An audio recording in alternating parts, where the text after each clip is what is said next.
patience, probably looking at cutting costs where you absolutely need to spend money, and where maybe you can take away a luxury or take away something that is a nice thing to add on but may not be the bread and butter, so that you can exist and still have a service that you can offer.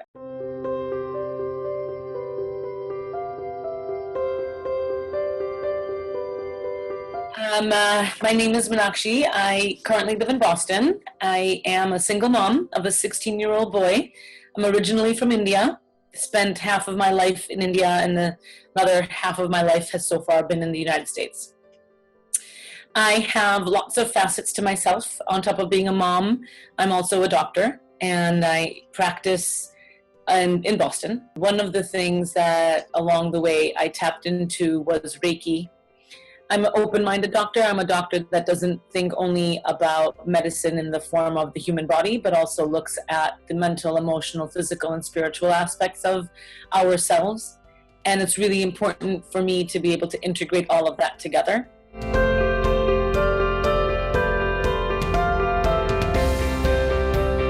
And I started painting 2 years ago without really having any lessons. It was more of an energetic experience. I would just sit and meditate on a chakra, and then I would paint it. And as I was doing that, I was falling in love with the process, and somehow thought it would be interesting to create a little Etsy shop, which may be able to morph into something larger, and introduce what I've done to the world. And maybe it'll provide an avenue for healing for some, or it will just be inspiring or just beautiful to look at. And that's where Designhill came into my life, because I was looking for a logo, and I created this logo. Actually, my son helped me come up with it. I described to him that my art for me is an internal exploration within myself, and it's a form of light. So we put down all these different words, and eventually luminescence and internal together came up with a word that doesn't exist, which is internal essence. It's not internal essence, it's internal essence. It's its own word. And I like that because it reflects, I think, what all of us have within us, which is an internal light. And I use that as my motivation and my inspiration to continually create art.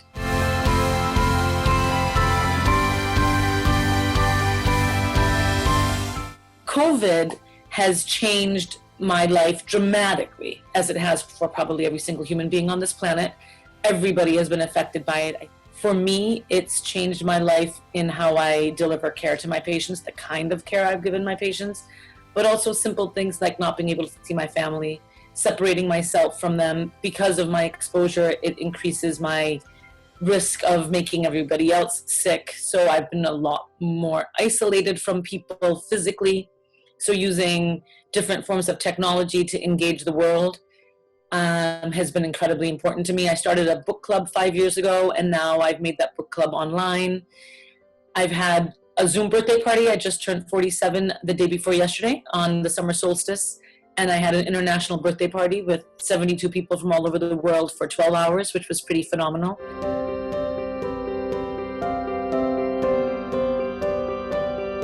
So my biggest challenge for this particular entrepreneurial experience of internal essence is time. Because of the COVID pandemic, my focus has changed. I've not been able to take the time to do my art or even sit on the computer and work on my website, because I've got to spend all this extra time taking care of my patients when I'm not in the hospital, because the numbers of communications that we have with them are just dramatically more. That's my biggest challenge. I think moving forward, I will probably design my day in such a way that I carve out time to do this, because this is really important to me. Another challenge that I have is that I invested in this business 2 weeks before the pandemic hit. So one of the challenges I've had is I haven't made a sale, yet I've put a lot of money into it. And a lot, I mean, not hundreds of thousands or even tens of thousands, just more than zero. And haven't yet had a sale because I haven't been able to invest the time and the energy into that. And because everybody else is really strapped for spending right now. This is a difficult time.